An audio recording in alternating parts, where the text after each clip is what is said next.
All right, UNLV game. I saw you out there. I was on the field. You were upstairs. Interesting game. A lot tighter than people expected. I had picked 38-17. Wasn't quite on the money with that one. I thought Idaho State would move the ball, would be able to throw the ball, but that was very much a game, and Idaho State gave them a real test.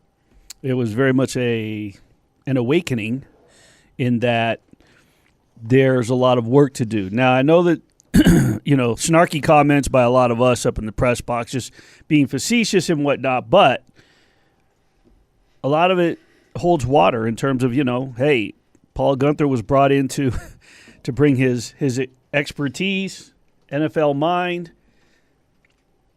straighten up this, not straighten up, but keep this defense afloat. I think I had tweeted out that they had allowed 400-plus twice last season. They had allowed 396 by halftime yards, that is. So it's the thing is they got the win, and that was Mullen's point afterwards. He was very upbeat.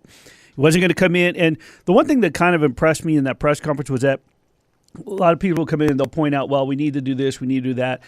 He seems like the type of guy, when you pull out the win and you find a way to win, you're going to, rather than lament on things, but if they would have dominated, I'm wondering if he would have found the areas to point out rather than beat them down after game one in a game that they didn't expect to come down to the way that it did. He celebrated them, which was kind of smart. Right, because he's going to probably do it on his own or in film study and breaking out this week, getting ready for Sam Houston State. He hinted at it a couple times because he mentioned Calandra celebrating on a play. He mentioned Jet Thomas kind of fumbling at the end of the run. He's like, we won't do it today. I'll wait for tomorrow. I'll point made. Control myself. You just made my point. He brought it up, but he didn't lament. He didn't. Becky Hammond is a good example of that.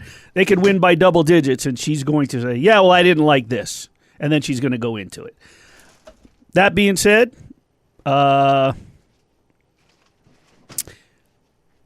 was really impressed with Jet Thomas. You've been bragging about him. Very explosive. I'm curious what you thought about the quarterbacks. I thought that they go in the order that they did.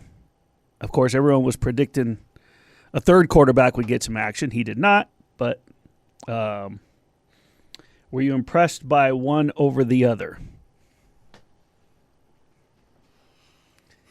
Well, we got to see a lot more of Calandra, which I think told you that if they're in tight games right now or they're behind, that they trust him more to throw the ball. I think if they've gotten up, because we talked about that snap split last week, if they had gotten up in the game, I think we would have seen a lot more Alex Orji. As it turned out, their plays were 58-15.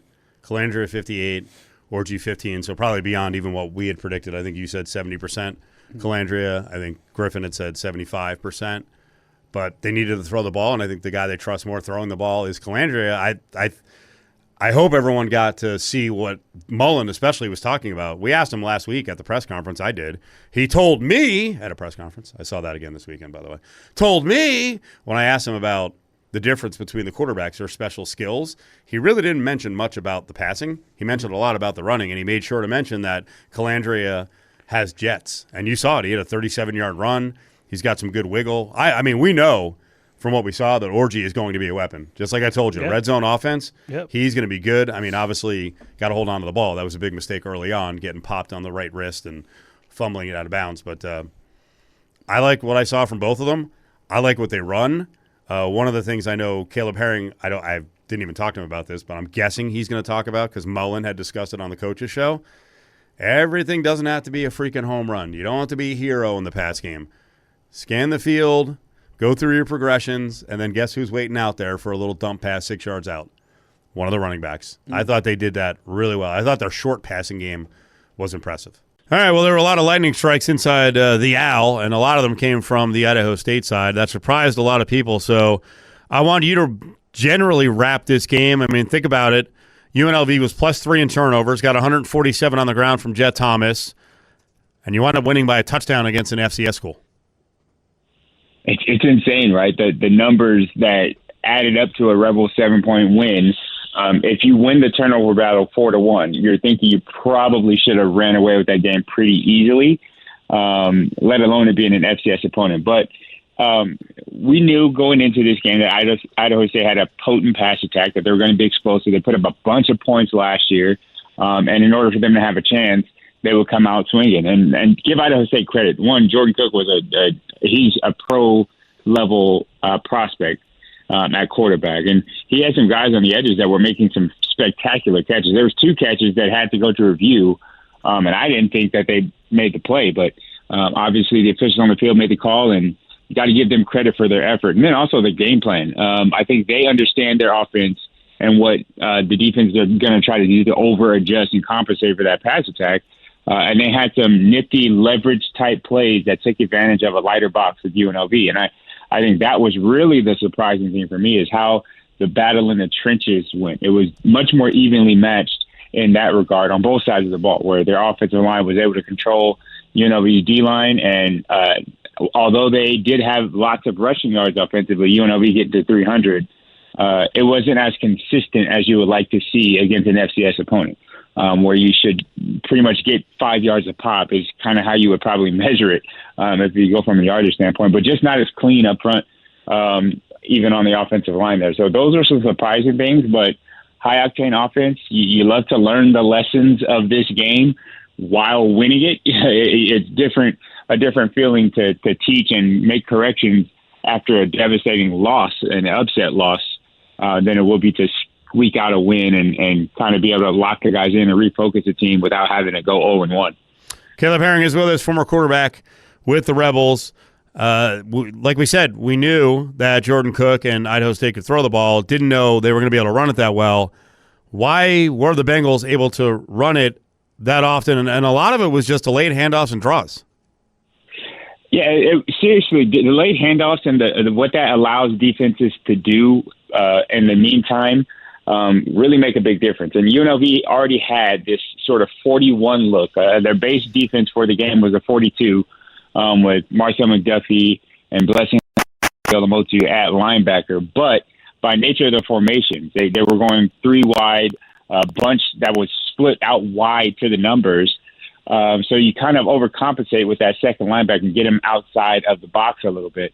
And what they would do is not only would they have the 4-1 box, but that delayed handoff made time for the defense to react. So now you got your linebackers not only spaced out, but they're reacting in a way that they have to that bubble screen, that threat of the RPO. The delayed handoff allows for that expansion to happen, which makes the running lanes even bigger. And that's where you saw with most of the big chunk runs that the Bengals were getting was the defense was just parted. They were stretched too thin.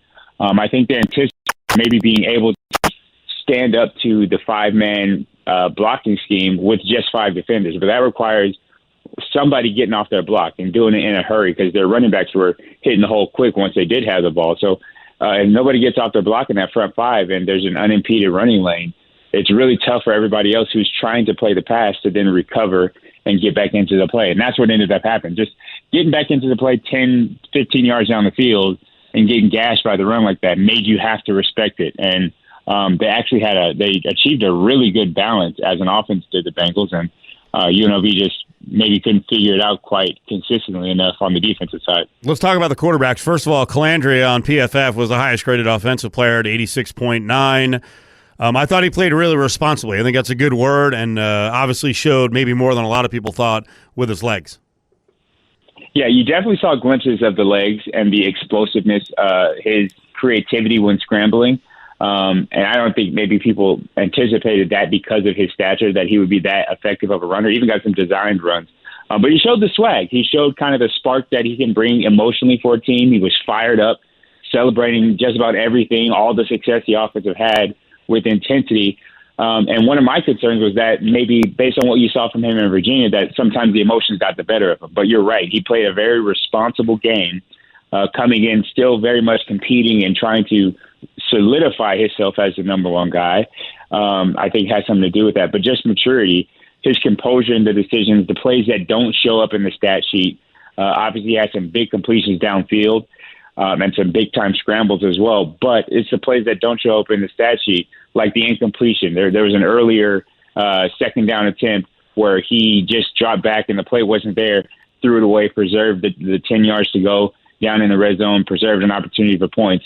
Now, obviously, he took a sack later on in the game trying to make a little bit too much happen in the pocket. But several plays that he made throughout the course of the game showed a mature quarterback who's capable of making the right decisions at the right time to impact the game and help his team either keep drives alive or just keep the momentum of a ball game.